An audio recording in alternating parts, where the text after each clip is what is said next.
Every February 14th, across the United States and in other places around the world, gifts are exchanged in the name of love. The Catholic Church recognizes at least 3 different saints named Valentine or Valentius, all of whom were martyred. One legend contends that Valentine was a priest who served during the 3rd century in Rome, when Emperor Claudius II decided that the single men made better soldiers than those with wives and families. He outlawed marriage for young men. Valentine realized the injustice of this decree, defied Claudius, and continued to perform marriages for young lovers in secret. When Valentine's actions were discovered, Claudius ordered that he be put to death. Other stories suggest that Valentine may have been killed for attempting to help Christians escape harsh Roman prisons, where they are often beaten and tortured. According to one legend, an imprisoned Valentine actually sent the first Valentine greeting himself after he fell in love with a young girl, possibly his jailer's daughter, who visited him during his confinement. Before his death, it is alleged that he wrote her a letter signed "From your Valentine," an expression that is still in use today.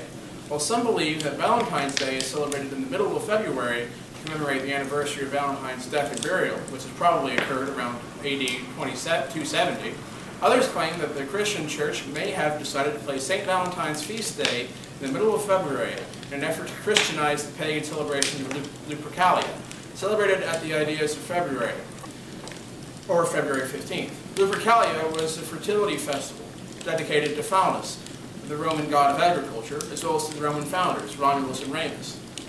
To begin the festival, members of the Luperci, an order of Roman priests, would gather at a sacred cave where the infant Romulus and Remus, the founders of Rome, were believed to have been cared for by a she-wolf, or lupa. The priest would sacrifice a goat for fertility and a dog for purification. They would then strip the goat's hide into strips, dip them into the sacrificial blood, and take it to the streets, gently slapping both women and crop fields with the goat hide. Far from being fearful, Roman women welcomed the touch of the hides because it was believed to make them more fertile in the coming year. Later in the day, according to legend, all young women in the city would place their names in a big urn. The city's bachelors would each choose a name and become paired for the year with his chosen woman. These matches often ended in marriage. Lupercalia survived the initial rise of Christianity, but was outlawed as it was deemed unchristian at the end of the 5th century, when Pope Gelasius declared February 14th St. Valentine's Day. It was not until much later, however, that the day became definitively associated with love. During the Middle Ages, it was commonly believed in France and England that February 14th was the beginning of the bird's mating season, which added to the idea that the middle of Valentine's Day should be a day for romance. Valentine's greetings were popular as far back as the Middle Ages, though written valentines didn't begin to appear until after 1400.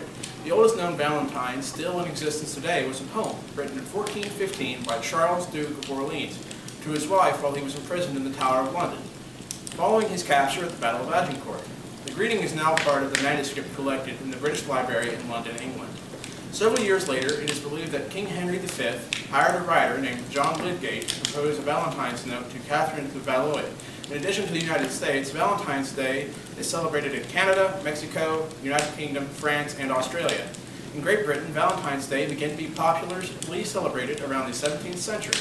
By the middle of the 18th, it was common for friends and lovers of all social classes to exchange small tokens of affection or handwritten notes, and by 1900, printed cards began to replace written letters due to improvements in printing technology.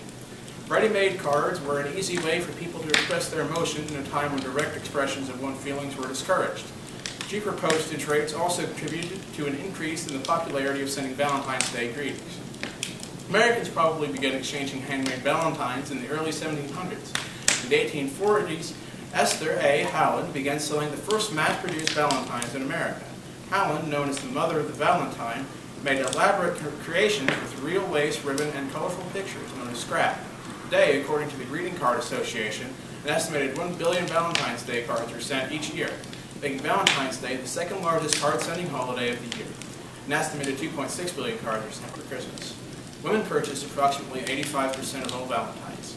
That's the end of my history presentation on Valentine's Day. Have a great news show.